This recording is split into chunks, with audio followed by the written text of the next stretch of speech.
नमस्कार, मी अमोल कराडकर नमस्कार, मी सुनंदन लेले. आणि साप्ताहिक सीसीबीके मध्ये तुम्हा सगळ्यांचं पुन्हा एकदा स्वागत. सुनंदन, पुण्यात सामना झाला, राजकोटमध्ये सामना झाला, T20 सिरीज संपली. भारताने पुन्हा एकदा नववर्षात त्यांचं घरच्या मैदानावरचं वर्चस्व कायम राखलं. त्या T20 सिरीज मधनं सर्वात महत्वाचे, ज्याला आपण मराठीत टेकअवेज म्हणतो, हे काय म्हणू शकशील तू? टेक अवेज असा आहे की श्रीलंकेने चटका लावला म्हणून तिसऱ्या मॅचला आपल्याला खूपच चांगली जाग आली. आणि या टेक अवेज मध्ये काही गोष्टी स्पष्ट झाल्या बऱ्यापैकी. या स्पष्ट होण्यामध्ये मी एक खरं नंतर मांडणार होतो, पण अगोदरच मुद्दा मांडतो की जो T20 वर्ल्ड कप कव्हर केल्यापासून सातत्याने पुढे येत होता, आणि तो म्हणजे पहिल्या 6 ओव्हरचा प्रश्न. भारतीय बॅट्समननी जर का समोरच्या टीमच्या बॉलर्सवरती प्रेशरच टाकलं नाही, तर समोरचे बॉलर्स कसे हवी होता ते आपण बघितलेलं आहे. वर्ल्ड कप मध्ये पाहिलं, इव्हन गिल परवा खेळत असताना सुद्धा आपण पाहिलं. त्याच विकेटवरती त्याच बॉलर विरुद्ध जेव्हा कुठला तरी बॅट्समन अटॅक करायला लागतो, थोडीशी धडपड करतो, अर्थातच थोडा धोका पत्करतो, तेव्हा चित्र वेगळं दिसतं. सूर्यकुमार यादव वेगळ्या विकेटवरती बॅटिंग करत नव्हता. सूर्यकुमार यादवला वेगळे बॉलर्स बॅटिंग करत नव्हते.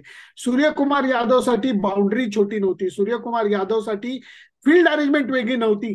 तरी सगळ्या गोष्टी वेगळ्या दिसल्या. या फक्त सूर्यकुमार फॉर्म मध्ये म्हणून नाही, तर त्यांनी दडपण टाकण्याच्या विविध युक्त्या शोधून काढल्यात. म्हणून तुम्ही ट्रॅडिशनल क्रिकेट जर का T20 क्रिकेटमध्ये खेळायला गेलात, त्याचा उपयोग होत नाही.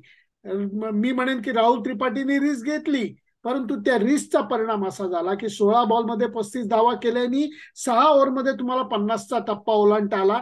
मला वाटतं सर्वात मोठं टेक अवे तेच होतं. आणि दुसरी गोष्ट म्हणजे अर्थातच अष्टपैलुत्व जे अक्षर पटेलनी सिद्ध केलं परत एकदा. तू कारण मागच्याला त्याची उदाहरणं देऊन आम्हाला पटवून दिलेलं होतं, परंतु आता त्यांनी खऱ्या अर्थाने ते सिद्ध केलंय.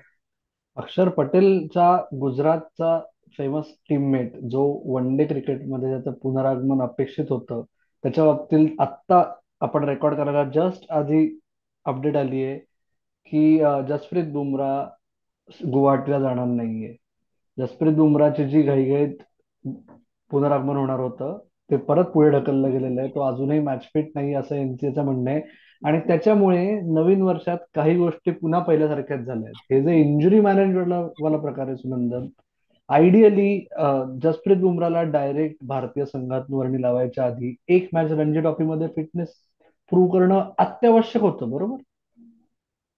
100%. आणि अजूनही मी म्हणेन की जर त्याला पुढच्या वन डे किंवा न्यूझीलंड विरुद्धची सिरीज तो खेळला नाही खेळला, पण जर का त्याला ऑस्ट्रेलिया विरुद्धची टेस्ट सिरीज खेळायची असली, तर त्याला एक रणजी ट्रॉफी खेळली पाहिजे, 20 ओव्हर टाकून दाखवल्या पाहिजे. आणि याच्यात नथिंग ग्रेट, याच्यात कुठलंच असं कमाल गोष्ट नाहीये. हे लोक जे स्टेटस आता घेऊन बसलेले आहेत की आम्ही टेस्ट प्लेअर किंवा आम्ही मोठे प्लेअर म्हणजे आम्हाला बाकी काही खेळायची गरज नाही, असं करून चालणार नाही.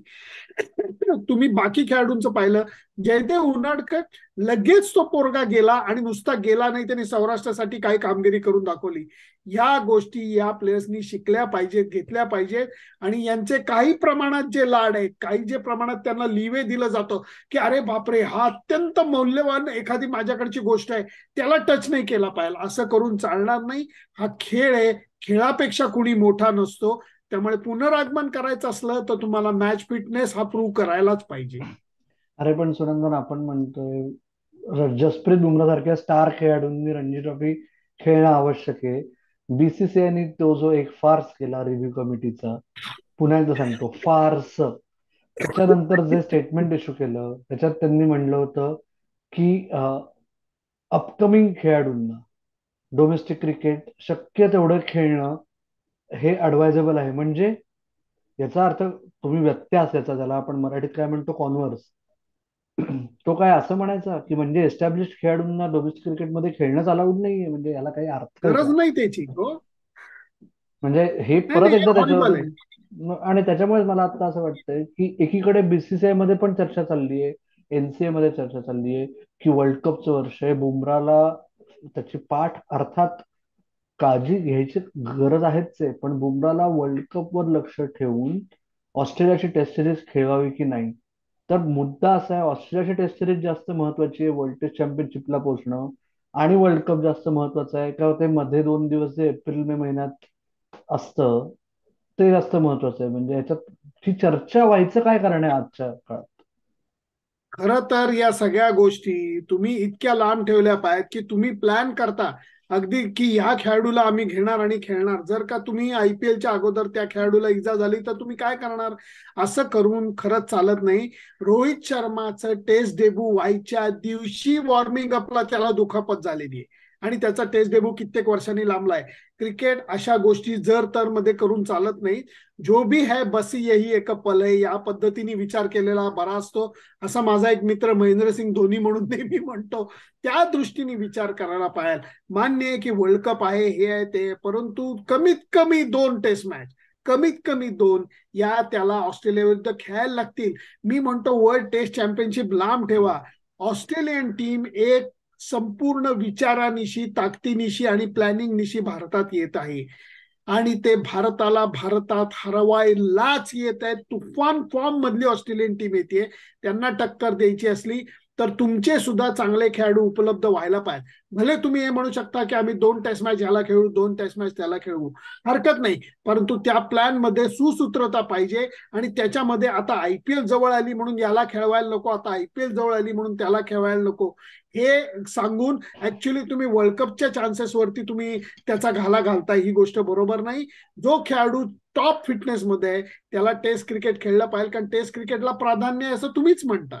एक्झॅक्टली. आणि रणजी ट्रॉफीच्या दृष्टीने मला असं म्हणायचंय की आत्ता 10 तारखेपासून सुरू होतीये, तो तो राऊंड जाऊ द्या आता जर बुमराह फिट नाहीये, पण त्याच्या पुढे 2 राऊंड आहेत गुजरातच्या कमीत कमी. हो त्याच्यामुळे हो त्या हो. 2 मधली एक राऊंड खेळून मग त्याला न्यूझीलंड सिरीज मध्ये ट्रायआउट करणं हे जास्त प्रस्तुत ठरेल. पण दुसरा जो खेळाडू आहे, जो दुखापतीतनं कधी सावरणार हे अजून नक्की नाहीये. कारण त्याच्या बाबतीतही तसंच आहे. त्याचं म्हणजे आत्ता असं कानावर येतंय की रवींद्र जाडेजा आता न्यूझीलंडच्या ऐवजी डायरेक्ट ऑस्ट्रेलिया टेस्ट सिरीज साठी येईल कदाचित. आत्ता परत तसंच आहे, म्हणजे सगळंच बदललंय. त्याच्यामुळे ठोस काही बातमी येत नाही. त्याच्यामुळे मला आता तुला विचारायचं आहे की अक्षर पटेलनी वन डे आणि आता T20 या दोन्ही फॉर्मॅट्स मध्ये 2022 सालापासून जी कामगिरी केली आहे, त्यावरून जरी रवींद्र जाडेजा फिट झाला तरी अक्षर पटेल हा स्पिन बॉलिंग ऑलराऊंडर साठी पहिला दावेदार मानायचा का व्हाईट बॉल क्रिकेटमध्ये? अविभाज्य घटक बनलेला आहे. कारण तू दुसऱ्या बाजूनी विचार करून बघ, चेहलचा परफॉर्मन्स तेवढा चांगला नाहीये, अश्विनचा परफॉर्मन्स तेवढा चांगला नाहीये. ज्या ज्या लोकांना संधी दिली त्यांनी अक्षर पटेलपेक्षा बेहतर परफॉर्मन्स करून दाखवलेलं नाहीये, हे आपण लक्षात घेतलं पाहिजे. आणि त्याच्या उलट अक्षर पटेलनी बॉलिंगनी सुद्धा करून दाखवलं आणि बॅटिंगनी त्यांनी सरळ बॅटनी रन्स करून दाखवल्या, ते विसरायला नको. पुण्याचा सामना आपण गमावला, मान्य आहे, पण तो गमवलेला सामना सुद्धा अक्षर पटेलनी जवळ आणलेला होता. सूर्यकुमार यादव जर का नको त्यावेळेला आऊट झाला, मोठा फटका मारताना जेव्हा त्याची गरज होती, तो आऊट झाला नसता तर कदाचित त्या दोघांनी ती मॅच काढली सुद्धा असती. आणि त्याचं कारण हा अक्षर पटेल जास्त होता, सूर्यकुमार यादव नंतर होता. आणि त्यामुळे अक्षर पटेलला मिळालेल्या संधीचं त्यांनी सोनं केलंय. आत्ता माझ्या लेखी तो फर्स्ट चॉईस आहे. ऋषभ पंत आता नसणाऱ्या दिल्ली कॅपिटल्स मध्ये अक्षर पटेल ला तू पॉसिबल कॅप्टन्सी कॅन्डिडेट समजू शकतोस का दिल्ली कॅपिटल्सचा? ते करू शकतात जर त्यांनी कसं मानसिक तयारी दाखवली तर. ह्याच्यात गडबड काय होतीये मी तुला सांगतो. रवींद्र जडेजा असू देत, अक्षर पटेल असू देत, यांनी स्थानिक क्रिकेटमध्ये ती धुरा सांभाळलेली नाहीये. आणि त्यामुळे त्यांची मानसिक तयारी आहे की नाही, जी रवींद्र जडेजाची नव्हती, हे लक्षात घेतलं पाहिजे. ते दडपण त्यांना सहन होतं की नाही हे बघायला पाहिजे. त्यामुळे ते कॅप्टन मटेरियल आहेत की नाही याची पडताळणी करायला लागेल. पण तू जर का ती ईर्ष्या त्याच्या मनात असली आणि ते बुद्धी त्याच्याकडे असली तर का नाही, जरूर त्याला संधी मिळायला पाहिजे. येस, पण आयपीएल खूप लांब आहे. आता आपण बोलतोय महत्वाचं श्रीलंकेविरुद्धच्या वन डे मालिकेसाठी. आणि सूर्याबद्दल तुझं बोलून झालंय, एक महत्वाचा मुद्दा आहे आता वन डे सिरीज येते तेव्हा. कारण श्रेयस अय्यर परत येणार आहे संघात, KL राहुल संघात आहे. KL राहुलला आपण कितीही शिव्या दिल्या तरी KL राहुलचा वन डे फॉर्मॅट मधला परफॉर्मन्स बिलकुल खालावलेला नाहीये. श्रेयस अय्यर हा वन डे क्रिकेटचा दादा आहे, पुढचा विराट कोहली आहे. अशी म्हणायची वेळ आलेली आहे. रोहित आणि विराट परत येणार आहेत. सूर्यकुमार यादव बसणार का अकरात? कसं बसवायचं? नाही, तुम्हाला जर का सलामीला ईशान किशन तुम्ही खेळवणार असला, त्यांनी 200 रन्स केले, त्यांनी रोहितनी ओपन केलं, तर माझ्या मते सूर्यकुमारला जागा नक्की होऊ शकते. कारण तुम्हाला जर का विकेट किपर म्हणूनच जर का के एल राहुलला प्रोजेक्ट करायचं असलं तर प्रश्न वेगळा आहे. पण बॅटिंगच्या बाबतीत त्याची खालावली जरी नसली तरी आत्ताच्या सूर्याच्या परफॉर्मन्स बद्दल तुम्ही काय बोलणार? तुम्ही विराट कोहली वन डे क्रिकेटमधनं बाहेर जाऊ शकत नाही. त्याचबरोबर श्रेयस अय्यरचं जे जो म्हणलास ते अत्यंत योग्य आहे की त्याचा परफॉर्मन्स प्रत्येक मिळालेल्या सामन्यामध्ये त्यांनी खणखणीत वाजवून दाखवलेला आहे, अगदी टेस्ट पासून सगळीकडे. मग त्याला जर का संधी डावलली गेली तर ते सर्वात मोठी दुःखाची गोष्ट असेल. आणि मला असं वाटतं सूर्याच्या करंट परफॉर्मन्समध्ये त्याला शक्य तेवढ्या गोष्टींची संधी मिळाली पाहिजे. कारण आत्ता तो अशा मेंटल स्टेटमध्ये आहे की लाथ मारेल तिथं पाणी काढेल अशी ती अवस्था आहे. त्यामुळे तसं जर का झालं तर संघ व्यवस्थापनाला के एल राहुलचाच विचार करायला लागेल. ओके, पण म्हणजे तुझं आता असं म्हणणं आहे की ईशान किशननी ओपन करायचं म्हणजे शुभमन गिल बाहेर आणि के एल राहुलच्या ऐवजी सूर्या संघात, आणि मग 6-7 तुम्हाला अक्षर पटेल किंवा वॉशिंग्टन सुंदर किंवा दोघेही जण खेळता येतील. आणि विकेट किपर अर्थात ईशान किशन होईल. बरोबर बरोबर. पण आता मला तरी आता असं वाटतंय की अजूनही ईशान किशन का शुभमन गिल, कारण काय ईशान आता तो वेगळा मुद्दा आहे ना, की शुभमन गिल 2022 मध्ये शिखर धवनच्या ऐवजी कोण, तर शुभमन गिल हा पहिला पर्याय तुमच्या समोर उपलब्ध आला होता. त्यांनी सॉलिड परफॉर्मन्सेस दिले वन डे क्रिकेटमध्ये विशेषतः. आणि आता असं होतंय की ईशान किशनने 200 केल्यानंतर जर तुम्हाला म्हणजे के एल राहुलला जर बसवायचंच असेल, तर जे मोठ्या राहुलनी 20 वर्षापूर्वी नाईलाजास्तव केलं होतं, ते संघाच्या हितासाठी वगैरे सगळं ठीक आहे, पण त्यालाही हाच एवढा एकच ऑप्शन दिला गेला होता की तुला जर वन डे खेळायचं असेल तर तुला म्हणजे विकेट किपरची भूमिका निभावावीच लागेल. आणि हीच वेळ आता के एल राहुलच्या बाबतीत येते, पण तेव्हा पर्याय दिसत आहेत. तर तुला काय वाटतंय की के एल राहुल खरंच इंडिस्पेन्सिबल आहे का? म्हणजे माझा असा पुढचा मुद्दा आहे की सूर्या आणि के एल राहुल दोघे जण फिट करू शकता तुम्ही ऍट द एक्सपेन्स ऑफ अक्षर पटेल किंवा वॉशिंग्टन सुंदर. ते नाही, प्रस्तुत आहे बॉलर का? नाही नाही नाही, कारण तुम्ही बॅट्समन बॉलरला काढून बॅट्समनला कसं घेणार? रवींद्र जडेजा परत आला आणि मग अक्षरचा विचार होतोय, ही सुद्धा अन्यायकारक गोष्ट आहे, पण तरी तो केला जाऊ शकतो. परंतु हा केला जाऊ शकत नाही, कारण दोन भिन्न प्रकार आहेत माझ्या मते.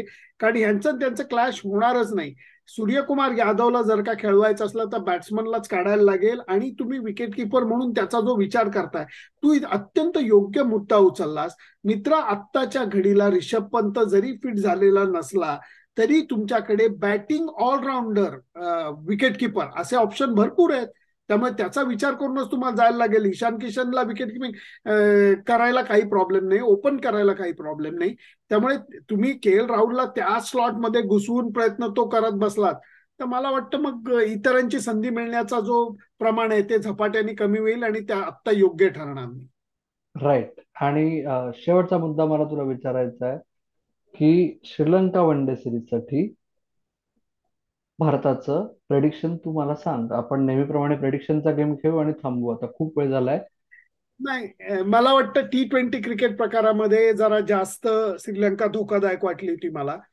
परंतु त्यांच्या बॉलिंगवरती आक्रमण झालं तर नंतर बॅटिंग एवढी टिकू शकणार नाही असं माझं मत आहे. कारण T20 क्रिकेट प्रकारामध्ये तुम्ही झटका मारून एक धक्का देऊ शकता मोठा. 50 ओव्हरच्या क्रिकेटमध्ये आपली टीम ही जास्त मला परिणाम साधू शकते असं माझं मत आहे. त्यामुळे ही सिरीज एखादा झटका श्रीलंकेने फारच मोठी कामगिरी करून दिला तरच, वरना भारतीय टीम जोरदार काय म्हणतात त्याला वर्चस्व गाजवेल असा माझा अंदाज आहे. म्हणजे तुझं म्हणणं आहे व्हाईट वॉश? 2-1 तर नक्की, 3-0ची शक्यता जास्त. ओके. 3-0ची शक्यता असते म्हणून जास्त वाटते. अमोल कराडकर T20 सिरीज साठी 3-0 म्हणले होते, ती 2-1 झाली आहे. आता अमोल कराडकर म्हणतायत एक मॅच भारत कुठे ना कुठेतरी गंमत होऊ शकते. त्याच्यामुळे मला तरी आता असं वाटतंय 2-1. सुनंदन लेले, 2-1 पेक्षा जास्त वेळ झालाय आता आपण, जसप्रीत बुमराहने आपला जास्त वेळ खाल्ला. पण तुम्ही मात्र तो वेळ सुद्धा पुन्हा एकदा दिला, त्याबद्दल धन्यवाद. आणि मित्र त्यामुळे हो, आनंद आहे कारण सीझन जोरात चालू होतोय अमोल. भटकंती तुझी चालू आहे, रणजी ट्रॉफी तू कव्हर करतोयस. त्यामुळे या सगळ्या गोष्टींनी आता क्रिकेटचा जो धमाका असणार आहे तो लगातार आणि बार बार असाच असणार आहे. त्यामुळे आपण बोलत राहिलंच पाहिजे. येस, आपण नक्कीच बोलत राहू आणि तुम्ही नक्की ऐकत राहा. पॉडकास्ट ऐका, युट्यूब चॅनल बघा. सर्वात महत्त्वाचा, आम्हाला तुमचा अभिप्राय कळवा आणि त्याचबरोबर सबस्क्राईब करा आणि आपल्या लिंक्स सुद्धा फिरवा. तुर्तास आम्ही थांबतो. तुम्ही मात्र ऐकत राहा, बघत राहा आणि आमची वाट आमची वाट नक्की पाहत राहा.